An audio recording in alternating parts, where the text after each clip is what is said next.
Rams versus the Saints. Week 9 of this 2025 campaign. Holy crap, this season has flown by pretty damn fast. Rams coming off a bye week. How are these Rams going to beat these Saints and keep the win streak going? We'll talk about that next on this Keys to Victory episode here on the Rams Up Podcast Network.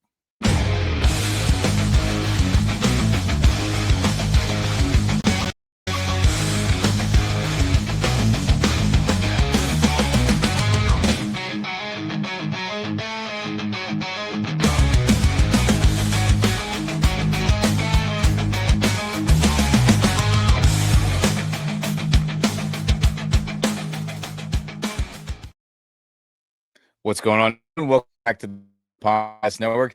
I'm Ian. That's Mark. If you're on YouTube, hey, subscribe to the channel, turn on that notification bell, hit that like button on this video or any video watch from us. And if you're on the audio only or podcast only side of things, hey, share this audio, share the podcast with all your Rams homies. And any of those options, guys, it helps other Rams fans see our content. And me and Mark very much appreciate it. But before we get started, we have a quick message from the sponsor of this video, MyBookie.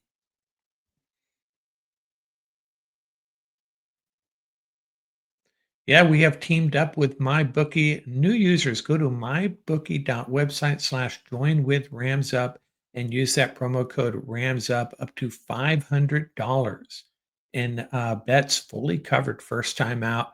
Great deal. Now, what are you going to do? What are you going to bet on this week? Well, you got the Saints plus 14. I don't know if I touch that. The one game I do kind of like is the Dolphins plus 7.5 against the Ravens.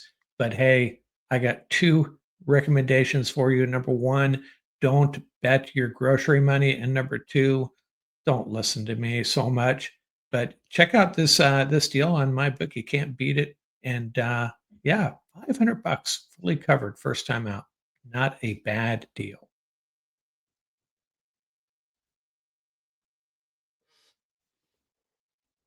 All right, MyBookie, thanks for sponsoring the video. But Mark, holy freaking crap, the bye week went by crazy. How was your bye week? Did you enjoy the time off?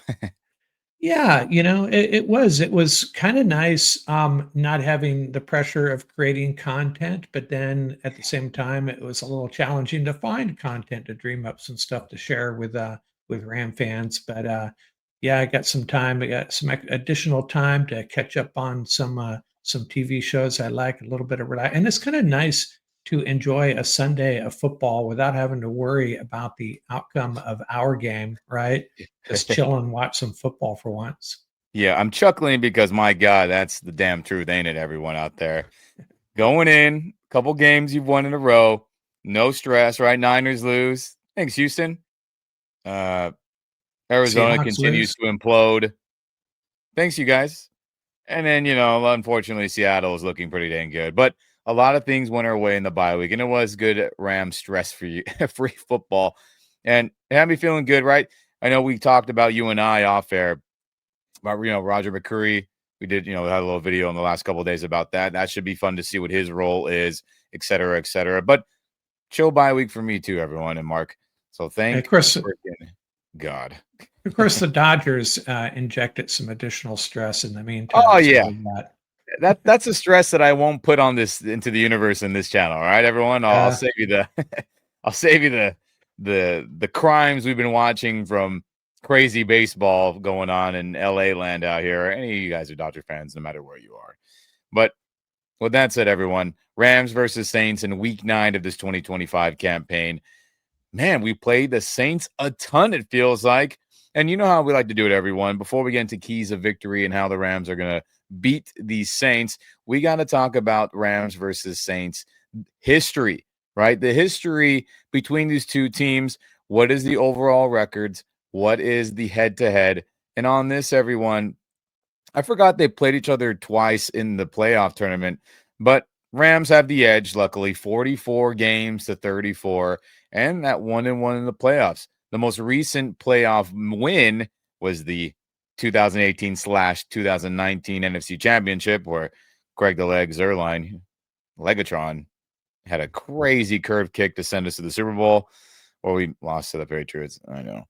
But that matchup, and then Mark, you reminded me of the other one. Shout that out one more time again. That was crazy. I forgot about that. Yeah, I think I got this right. It was December of the 2000 season wild card game. We lost in New Orleans, and I didn't have time to go look at it. Pretty darn sure that's the one where we made a pretty strong comeback, and we're getting the ball one last chance, and Oz Hakeem fumbled the punt and kind of ended our hopes there. I think I'm getting that right because we played the Saints a lot during that period, it seems like. Yeah, and for everyone out there who was unaware or forgot, the New Orleans Saints were originally part of the NFC West.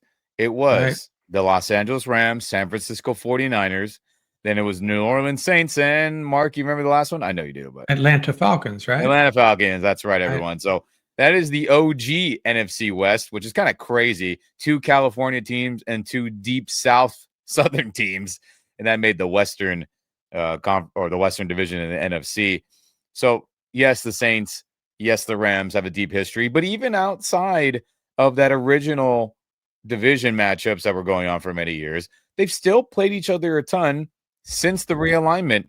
And in the McVay era, everyone, they played each other quite a bit. How about we do the last 5 games? How about the last 7 games dating back to McVay's first year in 2017? We have the win with Young Goff beating them in 2017. The first matchup in 2018, where was that crazy shootout where the Rams lost in that one 45-35, if you remember that game, or no one could stop each other. Then the overtime win in the NFC Championship. Then the next year after, Drew Brees, smacks his hand on Aaron Donald's pass deflection arms. He sits out that game. Then Teddy Bridgewater comes in and they get annihilated. I remember that because I was at that game. That was a good day. And then the year after, right, 2022, the disaster season, Matthew Stafford's final game of that 2022 disaster year where he was getting smacked around, threw a bomb to Tutu Atwell, and we're like, oh, everything's going good. Then he's get blown up a couple more times, and he's out with a spinal cord contusion, a bruise on his spine, and that was the last we ever saw of Stafford that season. 2023, we play each other on that Thursday night football game. I was at that game. That was a fun one. And then in 2024 last year, that was a nail biter too, Mark, as the last matchup's results we pull up here. Yeah, that Rams was the game. 56 fighting tooth and nail to hold on to the season, and the Saints 4-4-8 with Derek Carr. So the stats of that game: Matthew Stafford only 183 passing yards, 2 touchdowns. Kyren Williams had a good day on the ground, 15 rushes for 104 yards and a rushing touchdown. And then Nacua had that screen pass touchdown, kind of like a swing screen, a little bit different than they've done in recent years. 5 catches, 56. And then Demarcus Robinson had a touchdown. I remember he had a big deep crossing route where he got open on a critical late fourth quarter drive. And then Taysom Hill, Alvin Kamara were productive in rushing and receiving.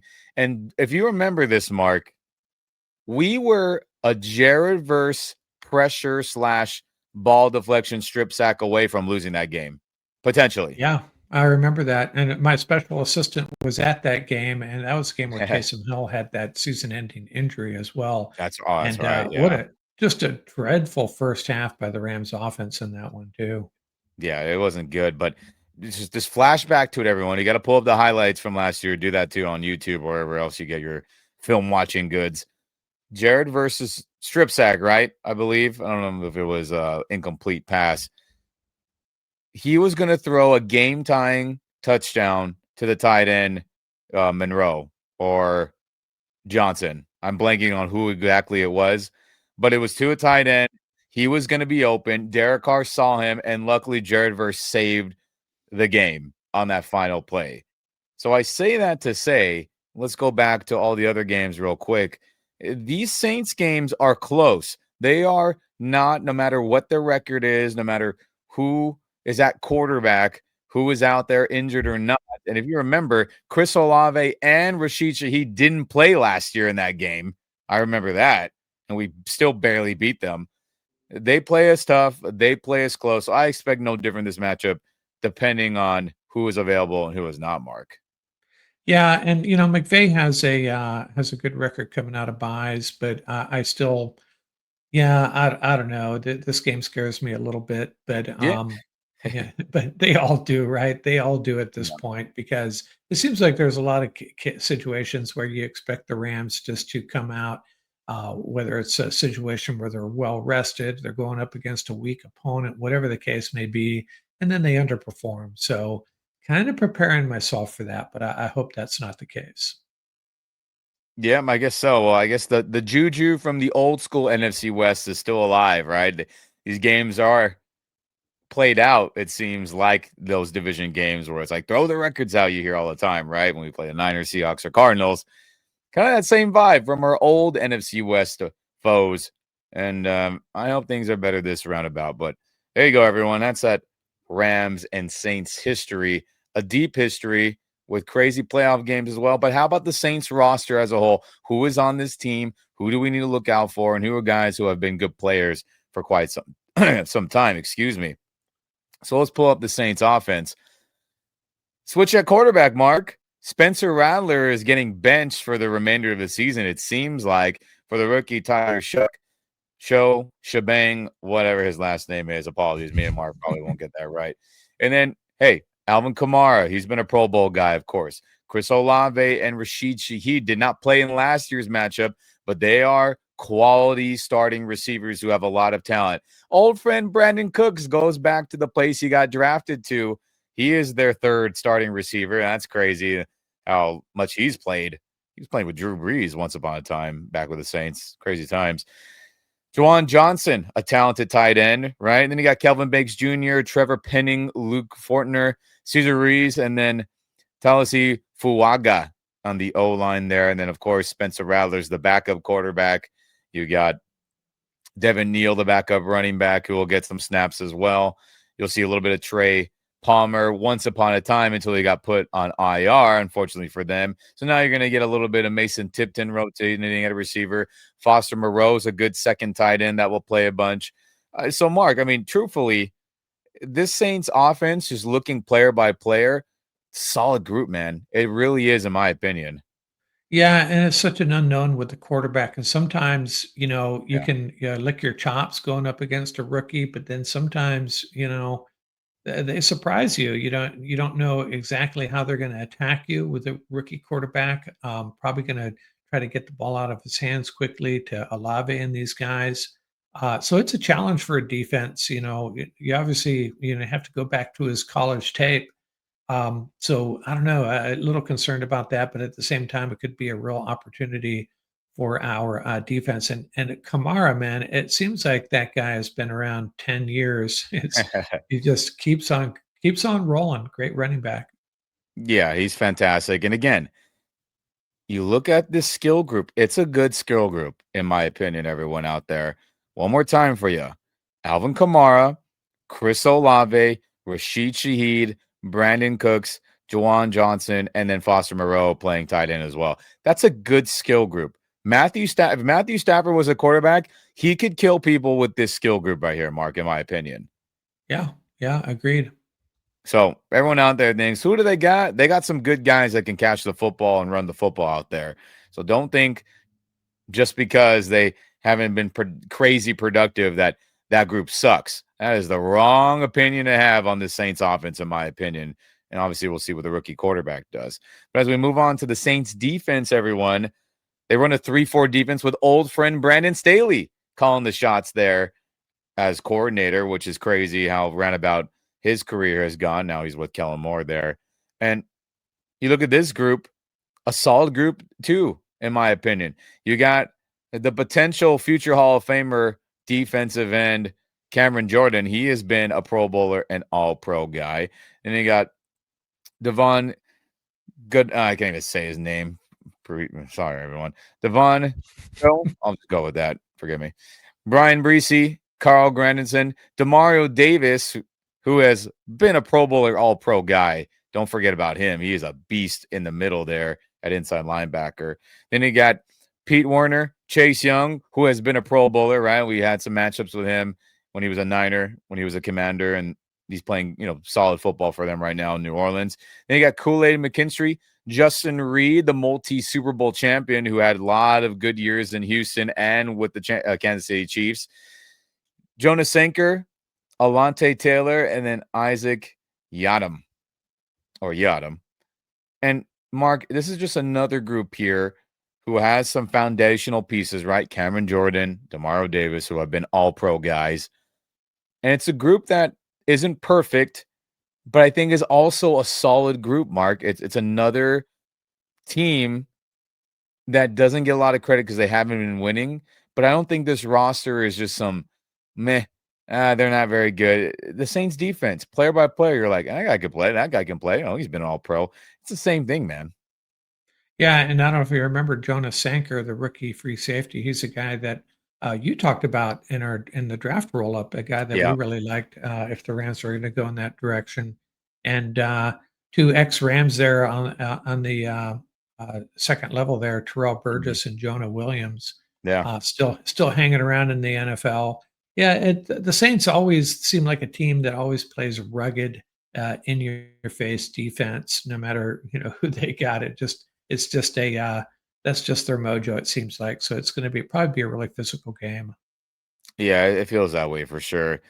So, how about the specialists, everyone? You got Blake Group, the place kicker. You got Kai Groger as the punter. And then the dangerous man, Rashid Shaheed, will have some punt return. And I assume if it's needed, he'll be back there for kick returns. I mean, he has been an all pro and Pro Bowl guy in the return game. So he is so dangerous, whether he be on starting offense, catching bombs, or him just having the ball in his hands on the screen, return game. I mean, my God, Mark, I'm going to be petrified every time he touches the ball in any kicking situation because he's got that special ability to take it to the house. Yeah, and our special teams, our punt coverage has just been okay. We've been saved by some flags a couple times, Yeah. so it certainly hasn't been as good as last year. It hasn't really hurt us yet. So need to be on our game in this game for sure with him returning punts. Yeah. I mean, my goodness, everyone. Hold your breath when Shaheed gets the ball in his hands and in special teams or just any time, truthfully. But man, Mark, I mean, oh yeah. This roster doesn't get a lot of credit. This roster and team kind of get put to the wayside because they haven't won a lot of games, and we'll talk about their whole outlook of the season thus far. But man, they have some damn good players. So who are the Saints' best players, everyone? We got a group of three right here that we think deserve, who are playing and are quintessential to how they're doing. And we're going to start with Alvin Kamara, everyone. I mean, I don't think this is a question. Yes, he is not having this explosive, oh my God season, but I really don't think it has a lot to do necessarily with him.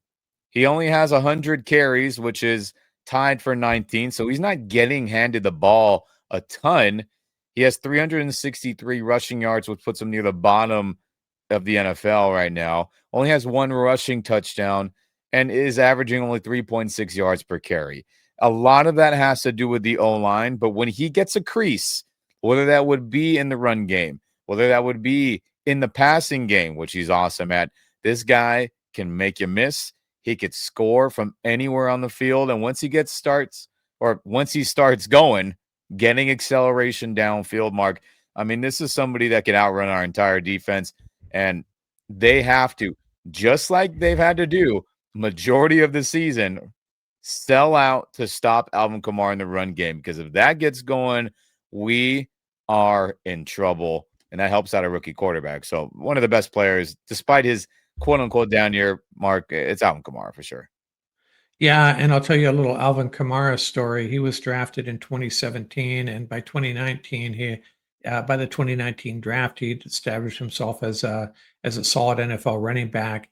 And I remember this story. I think I'm getting it right. Les Snead pounded the fist for a running back in the 2019 draft, saying, "Hey, you want to draft the next Alvin Kamara? You got to pick this guy. We got to go. We got to bring him into the room." And it was Daryl Henderson.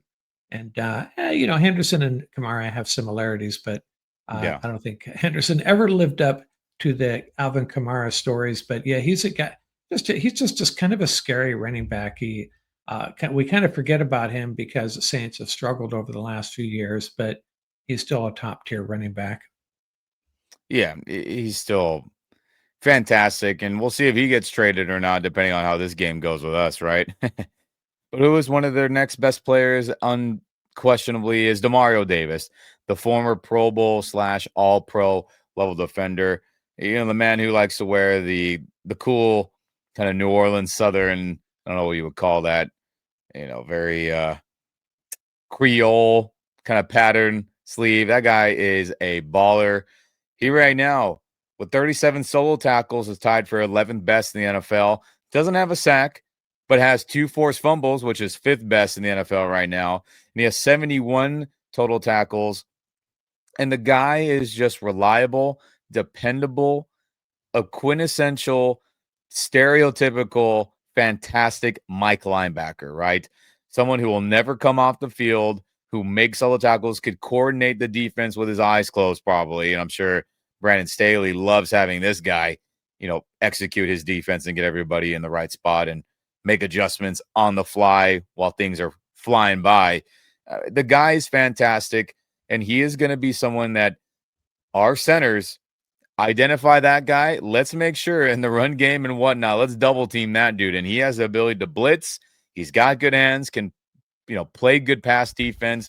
He's just a brilliant player on defense, Mark. So Demario Davis, one of their best players by far, no doubt, Mark. It seems like every team we go against has an incredible inside linebacker, doesn't it? And here comes Yeah. another one, and he'll mess with our running game for sure, I think. But yeah, he's one of the best, and yeah, it'd be interesting to see. I mean, I don't even know. Maybe you have an opinion on this Staley and McVay matchup, uh, and with a guy like Demario Davis in the middle of that defense. Do you think that gives Staley an advantage over McVay, having been in the house there for a year plus with the Rams? Look, there is some advantage, right? He runs a version of the Fangio scheme. It's a little bit different now. It's obviously 5 years later, almost, right? 4.5 seasons later since he's been our coordinator, and that was really popping off. That quarters coverage slash combo coverage stuff we were doing with prime Jalen Ramsey and that number one Rams defense. So things are different. Hopefully McVay has learned. Hopefully Brandon Staley hasn't gotten better just for our sake. So we'll see. But having Demario out there, Mark, that helps a ton with the mind games that will go on between him and Stafford, Staley, McVay, O line, D line, et cetera, et cetera. So great player. Great player. And then how about someone who you may forget about because he's had a lot of concussion issues throughout his young career, but Chris Olave is one of their best players right now, Mark. I don't think that's a question either. Right now, he has 52 catches, which is 4th best in the NFL. I was kind of shocked to see that, but they're feeding him the ball and he's coming up clutch. He has 503 receiving yards, which is 13th best in the entire NFL. That's pretty dang good too. Only has 3 touchdowns through the air, which is not shocking as that they've had red zone issues with the Saints, averaging about 9.7 yards per catch, but they are feeding him. He's got the ability to be dangerous short, screen game, intermediate, running ins, outs, comebacks, curls, gets open, and he's got the speed to get open deep, Mark. If you remember in that 2022 disaster matchup, everyone thought Rashid Shaheed this, but Olave burned Jalen Ramsey and burned Troy Hill and burned our secondary a lot in that game where Andy Dalton was torching us with Olave. He's got the ability. You can say, oh, yeah, that was a while ago, and that is true, but he's still one hell of a player. Even in the 2023 matchup, he had some good plays against us.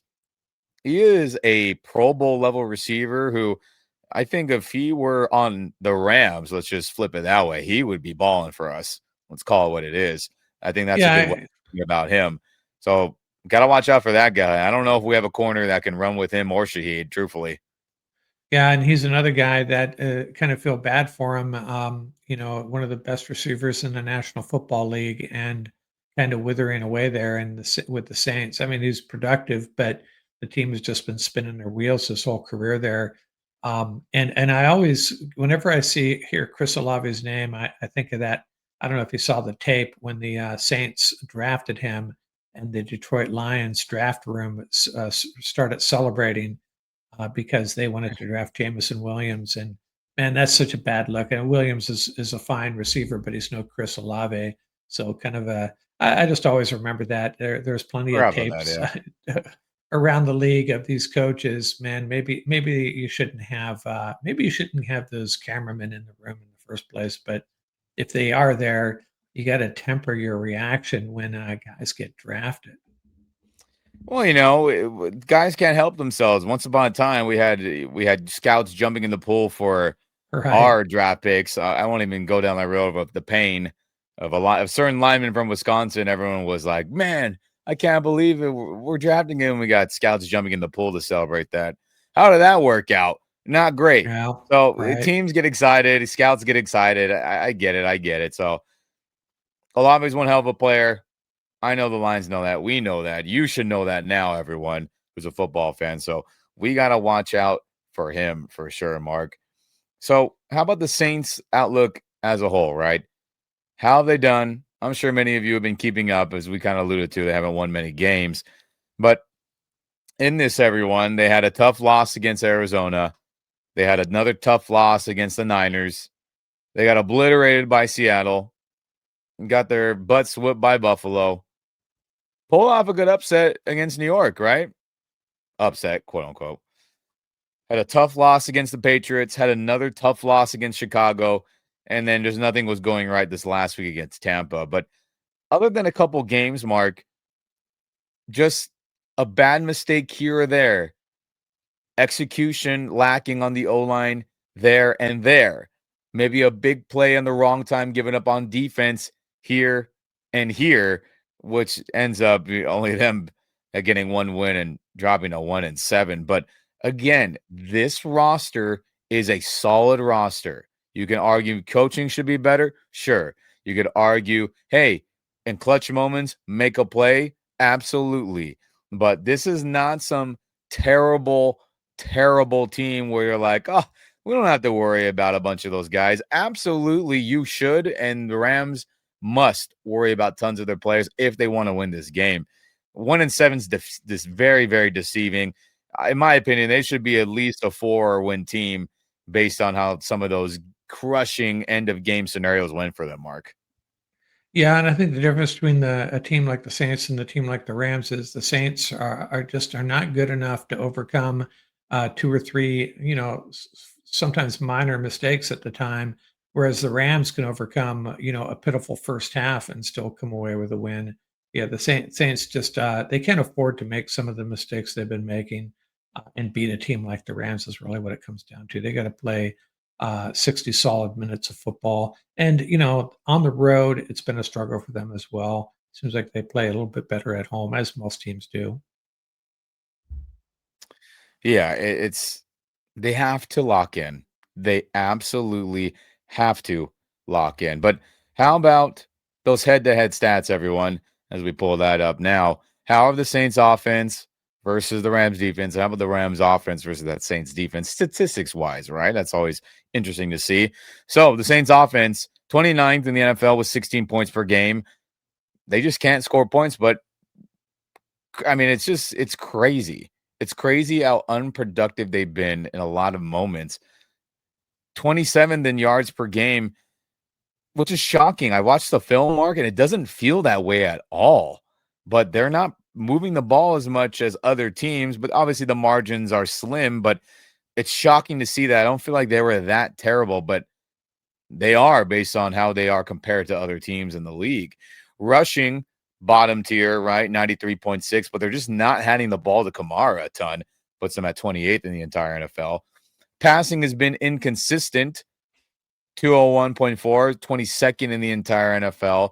Red zone's been dreadful. No shock. 42.86 puts him at 30th in the NFL. Sacks allowed puts him middle tier, about 20 allowed, but Spencer Rattler runs out or has ran out of a ton of them, which could have been way worse. So that puts him 14th. And then this is the main one right here. They are second in the NFL with giving the ball away with 12 turnovers. That is the main thing, Mark, on the Saints offense, isn't it? Yeah, you just like I say, you can't afford to do that. A team like the Saints, trying to trying to build a winning culture, and that's not the recipe for sure. Yeah, it's not good at all. But how about the Rams defense? How do they match up stat wise here? Points per game, third best in the NFL, only giving up 16.7. Ah, chef's kiss. Beautiful thing to see. Yards per game. Want to see this get better. They're right now 314.1, which puts them at 13th in the NFL. Rushing, I want to see that get better too, with 105.9 per game given up. That puts them at 14th. Passing, 208.3, also 14th. Not bad, not great. I want to see them closer to top 10 there as well. But here are the big boy stats, Mark, that really decide games. Red zone percentage, number one in the NFL with only giving up a touchdown 40% of the time. Beautiful. Sacks, how many times are they getting to the quarterback and getting him down? Fourth best with 19 thus far, and they're on a bye week. I'm sure there would be a lot more if they played. Turnovers, eighth best in the NFL with 10. So points per game, red zone, sacks, and turnovers, everything is top 10, top 3 in a couple categories. And everything else, giving up yards on the ground. But number one, Mark, are you letting up touchdowns and points? And this Rams team is not on defense. And they are one of the best in the NFL still, which is great.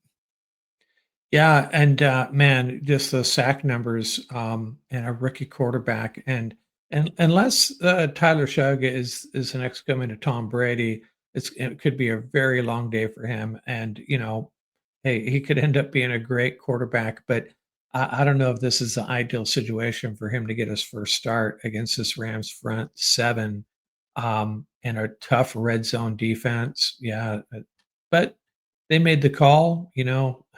At this point, why not? But man, they better find a way to protect their quarterback in this one. Yeah, they better for sure. But how about that Rams offense and Saints defense matchup stat wise? So we'll start with the Rams offense, everyone. 25 points per game puts them at 11th best in the NFL. Cool. You're hovering around the top 10. Let's get into the top 10. That'd be great to see. Yards per game, 370.1 is sixth best. Fantastic. Rushing, still a number I don't enjoy looking at every time, Mark. They're in the 20s. They're at 22nd best with only 103.4 rushing yards per game. But on the flip side of it, you say, well, Ian, they're third best in passing yards per game with 256.7. So, yes, they're leaning into Matthew Stafford, air raid, kill teams that way, which I get it, right? If you're going to be top 3 in passing, then the rushing is going to suffer. But I still think they should run the ball more, as I think the Rams' run blocking looks better on film than the pass blocking more times than not. So that'll be something McVay will hopefully lean into more this second half of the season. Red zone percentage slowly getting better. They're at 56.67, which is 17th best. They're not in the 20s anymore, which is better to see, but got to get into the top 10 somehow. Got to clean that up. Sacks given up only 11, which puts them on the positive side of things, right? Only what puts them 26 best, which is on the good things, right? You want to be on the lower half of the league on that. Only 11 allowed, and Matthew Stafford has really saved us getting the ball out quickly. And then turnovers only 7, which puts them on the the group of 10 who haven't turned the ball over most in the NFL. Again, 20th, which is good. So overall, Mark, a Rams offense that is just all Matthew Stafford, all MVP Stafford right now, and hopefully we can get some more run game going and things can be more balanced out so defenses aren't so, all right, it's Stafford or nothing, right?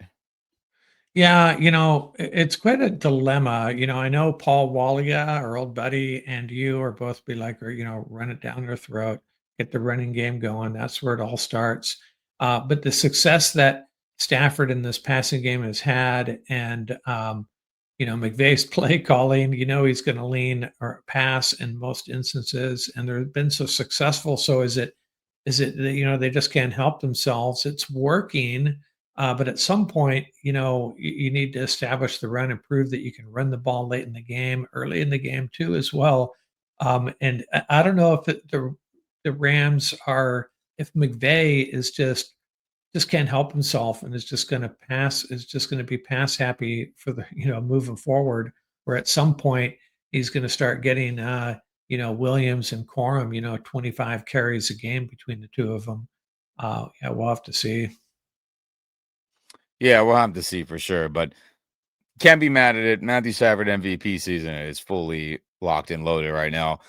Saints defense, a group that again has talent. Things haven't gone their way. They've been put in a lot of bad situations by the inconsistencies of the Saints offense. But here are the stats: points per game, 24 in the NFL, giving up 26.1 per game. Yards per game, only 320.3, which puts them middle of the pack, 15th. So they're not getting obliterated in the totality of a game. Rushing, 124.3, which puts them at 20th. But the passing, they're a top 10 group. Only 196 passing yards given up per game. They are a unit that is holding it down, playing sound football, and not letting teams air raid them, which is no shock to see. And I've watched that on film as well. Red zone, they are 11th best. They're not giving up a ton of touchdowns when you get close to a scoring opportunity.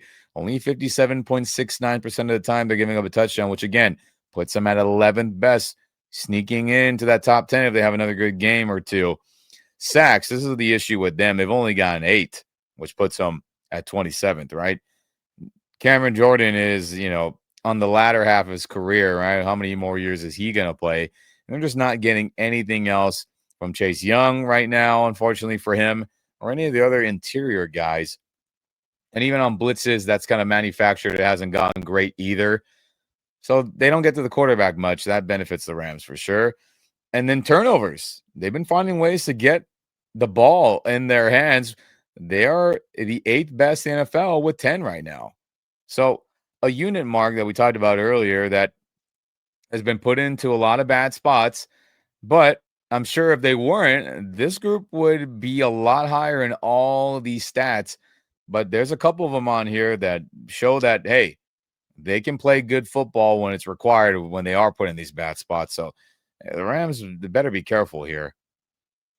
Yeah, the takeaway number is pretty surprising given everything else we know about this team. But yeah, it's I just can't imagine this Rams offense is going to have much trouble unless they're a little rusty, unless they're a little heady coming into this game, coming off the bye.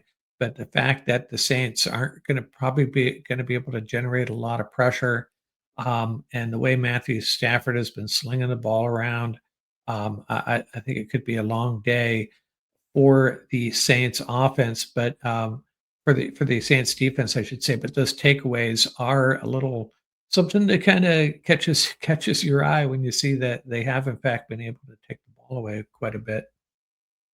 Yeah. So everyone out there,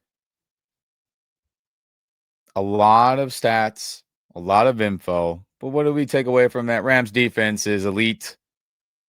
Rams offense is MVP Stafford heavy.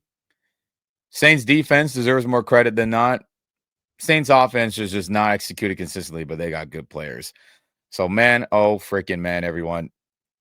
It's crazy to think about this game being a trap game, but it is, everyone. Sorry.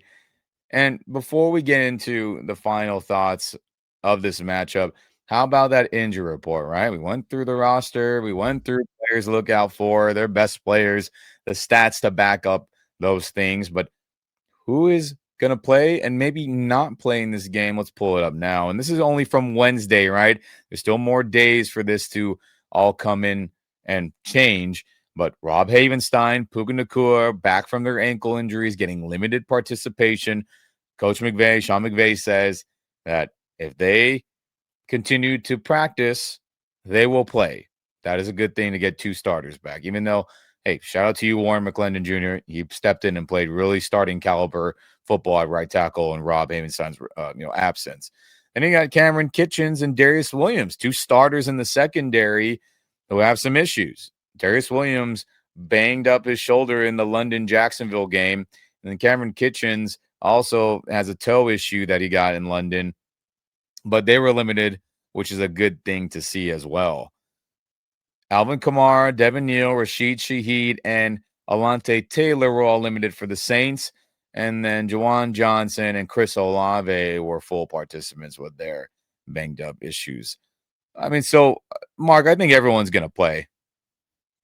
Yeah, and the one thing missing here is Tutu Atwell, which I know at face Yeah. value is probably you would think that's going to be a big deal, but after what happened, the way that this offense kind of sizzled in London with a lot of guys getting involved, and now Tutu Atwell's out, and Tutu did impact the game in other ways. It's going to open the door, hopefully, for another receiver to get more involved or to continue to stay involved with Puka back. And it'd be interesting to see if one of these other wide receivers elevates. At least, let me put it this way: is there another receiver that McVay is going to continue throwing the ball to now that Puka's back and Tutu is out? Yeah, I look at Tutu being gone hurts his team. You can say, "Come on, Ian, 10 million to only catch a couple passes and a bomb in the Colts." I get it, I get it, I get it. But the fear factor that defensive coordinators, corners, safeties, etc., have to watch out for is that speed, and that is just something that we're going to be lacking now. Yes, Puka Nacua can run fast when he's got the ball in his hands and it's steam ahead. Devontae Adams ain't slow. Yes, Jordan Whittington ain't slow, and Xavier Smith and Konate Mumfield. But Tutu's got that special speed, and that's going to be a big loss, and that sucks. That sucks for sure. But everyone, I think it's important now we go into the keys to victory, right? How are these Rams coming off a bye week going to beat these Saints? As this is a big trap game, in my opinion. Yes, Sean McVay is good off buys. Yes, the Rams, most times more than not, perform well after buys, et cetera, et cetera, et cetera. But man, Mark, this game is going to be a nail biter, in my opinion. Yeah, I figured you'd say that, Ian. figured I figured you'd go roll that way. Yeah, I think I understand where you're coming from, but I think this is a game where if the Rams just avoid the bonehead moves, hang on to the football, just don't don't give up a big return or two. They'll be fine. And I'm not trying to take the Saints lightly. Well, actually, maybe I am. The Rams are a much better team, and it's just a matter of playing fundamental football and hanging on to the football. No turnovers, no costly turnovers, and big returns surrendered. And I think they'll be fine. Yeah, I mean, that's very true. That's very, very true. It just seems the Rams don't blow anybody out other than the Jacksonville game. Thank God for that. But the Saints play us tough, like we mentioned. So, Mark, let me get your keys to victory on offense. How is this Rams offense going to be productive against this Saints defense? What do you think? I don't think there's a singular key. I'm going to cop out here. Is just don't turn the ball over. I mean, you can say that every game, but in this game especially, I think they're going to be able to run the ball fairly effectively. Uh, Stafford's going to be able to spread the ball around. He's proven that he can do that. They're going to be able to protect Stafford. I don't think that's going to be an issue. The Saints are going to have a couple of moments, and just don't turn those moments into uh, devastating plays, whether it's on either side of the ball. And I'm sorry that's a cop out, but that's kind of how I feel about this game.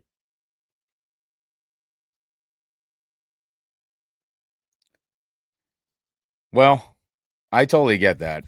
And man, what are my keys to victory, everyone? I I think it's pretty simple, Mark. Use the tight ends. The Saints defense will be fully expecting defense to force feed Puka.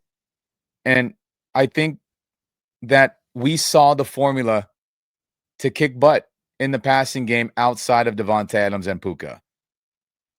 Get Terrence Ferguson, get Tyler Higbee, Colby Parkinson, and Davis Allen. Get these tight ends involved.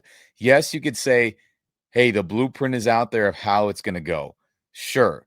But I think you run the ball, 12 personnel, 13 personnel, and you play action heavy off of that. And I think if you do that, I think this team will move the ball. They'll have that element of surprise. And of course, get Puka the ball. Of course, get Devontae the ball. But I think involving these tight ends in this matchup against a team that can get ran on, even though, yes, they got Demario Davis on the inside and Cameron Jordan and Chase Young on the outside. Heavy 12, heavy 13, F it, like last game, heavy 14 personnel. And the tight ends need to be a focal point formation-wise and in the passing game. And I think everything will be all right, Mark. Yeah, I can see that. It's been a push from you and more you and also me a little bit of just getting more guys involved. And in this case, if it's the tight ends, that works for me. We have four tight ends that can contribute that are valid threats in the passing game. So go and the running game. So yeah, use them. Yeah, I think it's that simple. The tight ends are the key to this game, run game and pass game, and they'll be a big key the rest of the season. But I think against this Saints team who gives up stuff on the ground, that's when the play action will be heavy, involved, and effective. And I think we can really hurt them in that direction. But if it's just the drop back, Puka Nacua, Devontae show, I mean, they got guys that could cover and run around. And for God's sakes, Brandon Staley is going to try to throw a lot of stuff at Sean McVay. He knows they've had a lot of heated practices in that 2020 campaign when they were number one Rams defense against Jared Goff, who, by all reports, and this is not something made up, he was looking awful in those practices, which was frustrating McVay during that 20 campaign, which led to his trade away. So there's a lot of things going on here, man. Just involve tight ends and keep Brandon Staley's defense on their toes and the players. I think it's that simple.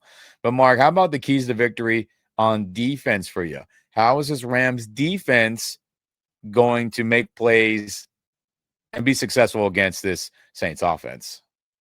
This is a tough call because I mean you got Kamara on the one hand, and the Rams seem to be pretty adept at slowing down opponents' running games at this point. So I don't know if that's a key. I mean, obviously they got to rein in Kamara, make sure he doesn't have a big day. Then you got a rookie quarterback.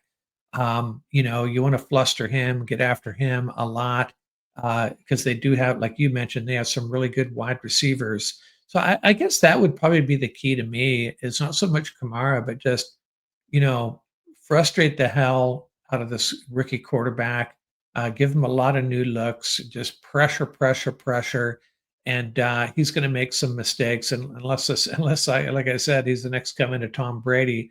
The Rams have the opportunity to make for a really long day for him. Uh, get some turnovers and I think on the back end, with Roger McCreary being added, Darius Williams a little banged up, Akilla Witherspoon out. It's a tough matchup for our cornerbacks, but I still think again that just lends itself to making sure this quarterback is really, really uncomfortable. That's fantastic points there, and I can't agree more. I mean, guys, everyone, my keys to victory is simple.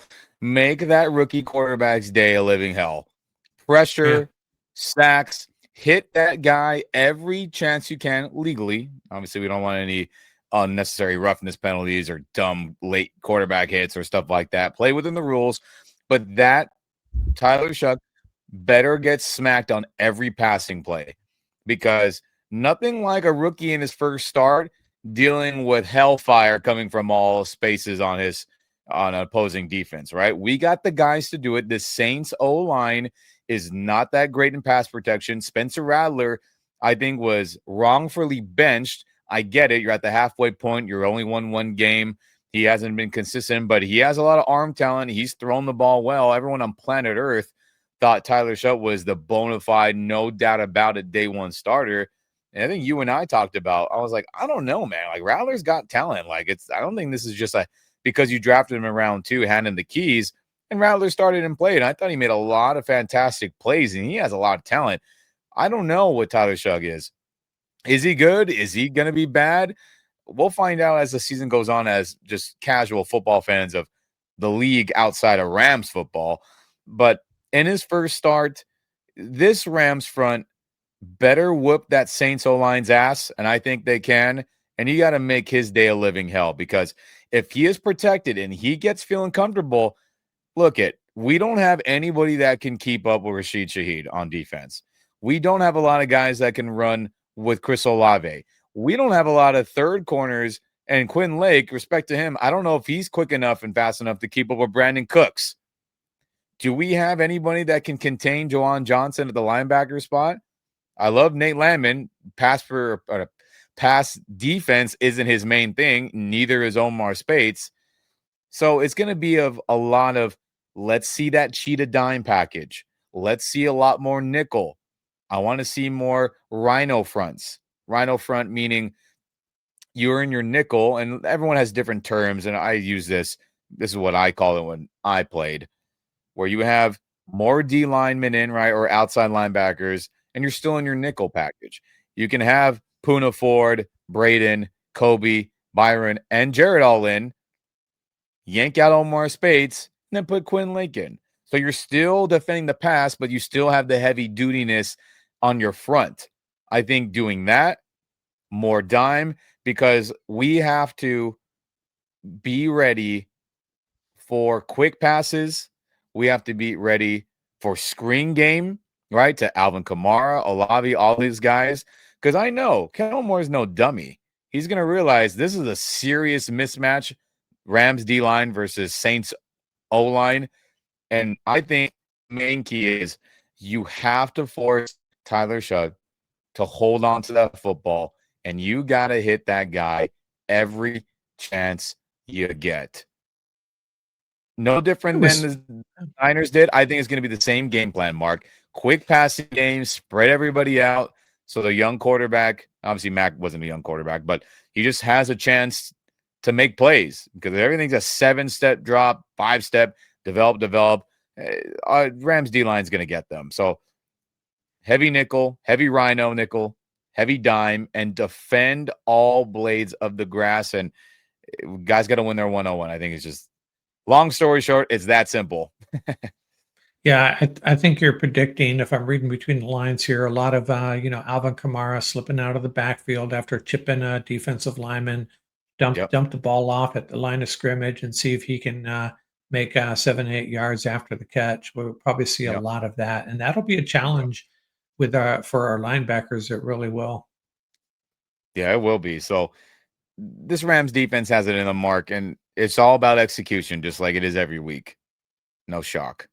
But everyone, I mean, there you go. There's your keys to victory, what we think is going to happen.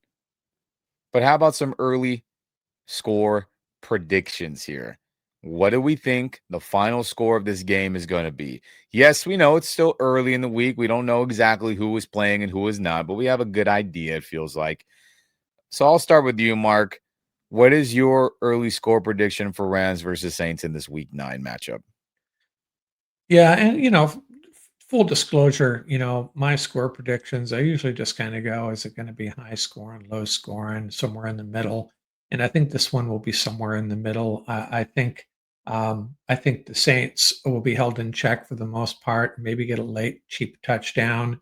I went with the averages, offense and defense for these two teams, and it pretty much comes out to Rams 27, Saints 16. And that's what I'll roll with. Yeah. I mean, geez Louise, everyone. I know my a lot of stormy clouds over here today, so apologies on my internet's getting a little wacky out here, but that's a good score, Mark. I definitely feel the Rams are going to win this game. What is my early score prediction? I think it's going to be I've gone back and forth between two different scores, but I think we're going to get a 23 it's a 17 type game, maybe even a 23-20. I can see this thing getting closer and more of a nail biter at the end. How do I land there, everyone? Well, again, the Rams don't typically blow teams out with this specific core of Rams guys, with this McVay team. Kicking issues weren't in the forefront this last game, because thankfully we scored a lot of touchdowns. But the Saints defense has talent. I don't think we're going to be up and down on them, and they really haven't gotten that kind of butt kicking other than a couple games, right? A Josh Allen game. And really the Saints offense let them down against, Baker Mayfield led Tampa Bay team. But even then, they played some good defense then. So I don't think we're going to be this all of a sudden, points galore like we all hope. And then we know their potential can be. So 23-20, they maybe, get a cheap touchdown late or maybe kick some field goals to make us hold our breath. But every time we played the Saints, everyone, the games have been close. Why would it be any different this time? In my opinion, Rams better show up. They better be ready to play, because if they aren't, they will lose against the Saints, right? It's just that simple. Do not let that record 1-7 deceive you. This team has major talent. This team has coaches who have had much success in this league. Kellen Moore, Brandon Staley, and others. So if the Rams are all lollygagging, they have another late start to a quarter, to the first half, to the second half, we can be looking up with the Saints ahead, like other games in years past and in this, past, where we're like, what is happening? I wouldn't be shocked. And I kind of expect that to be that way, but Rams 23-20, that's my final score, and we get a win. And they have to, Mark, they have not beaten an NFC team yet. This game is serious playoff implications if they fool around and drop this one. So I expect them to pull it off, but man. Yeah, I don't like to use the must-win cliche. It gets overused, but I'll put it another way. The Rams really can't afford to lose this one. It would be really devastating. If you lose to a front runner, you can kind of get over that, but this is a game you got to just put it in the win bag and move on. And I think the Rams have the culture and the leadership to. I don't know if the trap game thing really applies to this team ever, but if there was a trap game, I guess this would be it. I think they'll be ready to play, and hopefully it doesn't come down to a Cardi kick. Even though I did pick up Joshua Cardi as my fantasy kicker this week with Chase McLaughlin on a bye, highest rated kicker on the board. So I'm rolling with Joshua Cardi this weekend, and hopefully he comes through. Yeah, it's please, Cardi, please don't let us down if you're put in that situation, which I think he's going to have to kick field goals this game. I don't think we're going to be up and down on them. But it'd be great if we did. Matthew Stafford, Sean McVay, Kyren Williams, and everyone else, please save us from a tight game. I don't need any more in my life right now up until Niner week and NFC West games. But I do have one other prediction. The Rams, everyone out there. I did want to make one other prediction. Sure. I want to throw out a name that I wanted to mention earlier. I think Mumfield could have a big game. Not necessarily a big game, but maybe a second touchdown and 4 or 5 catches and starting to look like an NFL receiver. That's my sidebar prediction for this game. Everyone, again, one more time for you. The Rams have not beaten an NFC team yet. They've beaten 5 AFC teams. It is great. It matters. But if they drop this game, it is so detrimental to their playoff chances and playoff seedings. I don't think they'll do it. I believe in this team, but this is going to be a nail biter, and I hope they pull through. Right, Mark? Yeah, I think they will. There's just too much on the line. It sounds kind of crazy to say a Week 9 game against the Saints. There's a lot on the line. There is a lot on the line because it's not a gimme, but there are a couple games on the Rams schedule that are as close to a gimme in the NFL. A home game against the Saints is one of them, and can't afford to lose it. No, cannot afford to lose it. But geez Louise, everyone. Let's just get to some damn football. I'm excited. The game is here at SoFi Stadium. Unfortunately, I can't make this one, but hey, if you can, go out there, support the squad. There's a bunch of media crap talk and whatnot about Rams fans, LA fans in general right now going on, and how lackadaisical the fan base is for any LA fan of any sport right now. We're seeing a lot of that going around. So, hey, wear your blue and gold, wear that royal and soul, pull up to the game, support your Rams in a game that they should win, right? Get the players to feel juiced up to be back at home, as we have a lot we have a lot of home games coming up. That should be pretty cool. And I'm going to make my way to at least a couple of them very soon. But man, I'm so glad Rams football is back. Whether they win or lose, obviously losing makes me sad, but I'm glad to be covering it and watching games again, Mark. Yeah, bring it on. It's been too long since we've had a game here. Rams have played and ready to roll. Afternoon game, which is what I prefer. Going to be a fun Sunday. I think we come away with a win. I think so too. I think so too, everyone. But hey, no matter where you are, whether you're going to be at the game, pull up the SoFi, whether you're going to be at home, like me and Mark, whether you'll be out and about with friends and family, whether you live in California, whether you live in the Western Hemisphere, the Southern, the East, the North, whether you're in London, Australia, Japan. I mean, guys, rep that Royal and Soul, rep them proud, rep them loud. And hey, always throw up the horns. Don't forget to say, go Rams, baby.